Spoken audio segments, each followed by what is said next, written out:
বলুন কত বছর চাকরি করছেন, কি চাচ্ছেন? আমি মাওলানা আব্দুল সালাম, বরিশাল জেলা। আমি পোস্ট মাস্টার। আমার এখানে কিছুই বলা নেই। গত বছর আমরা এখানে ধর্মঘট পালন করছিলাম। গত বছর আমরা এখানে ধর্মঘট পালন করার পরে আমাদেরকে ডিজি মহোদয় ডেকে নিয়ে আমাদেরকে আশ্বস্ত করেছিলেন, 1 সপ্তাহ সময় চেয়েছিলেন যে 1 সপ্তাহের ভিতরেই আপনাদের বেতন ভাতা 3 গুণ প্রস্তাব আমি পাঠিয়েছি। এই 3 গুণ প্রস্তাব আপনাদের মঞ্জুর করা হবে, পাস করা হবে। এই 1 সপ্তাহের কথা বলে আমাদেরকে গত বছর এখান থেকে তিনি উঠিয়ে দিয়েছেন।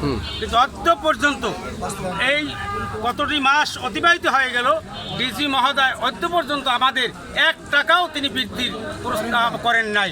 অতএব আমরা বাধ্য হয়ে আবার পুনরায় এখানে অন্বেষণে এসেছি। আমাদের এই বেতন ভাতা না, আমাদের দাবি শুধু 2টা।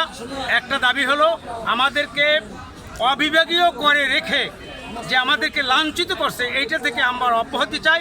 আমাদেরকে বিভাগীয় কর্মচারী হিসেবে ঘোষণা দিতে হবে। 2 নম্বর হলো আমাদেরকে সরকারি বেতন স্কেলভুক্ত করতে হবে। এই 2টা দাবি আমরা আসছি। যদি আমাদেরকে এই দাবি পূরণ করার আজকের আশ্বাস দেওয়া না, শুধু লিখিতভাবে আজকের আমাদেরকে দিতে হবে, না দিলে আমরা সামনের দিকে আমরা কঠোর আন্দোলনের দিকে যাইতেছি।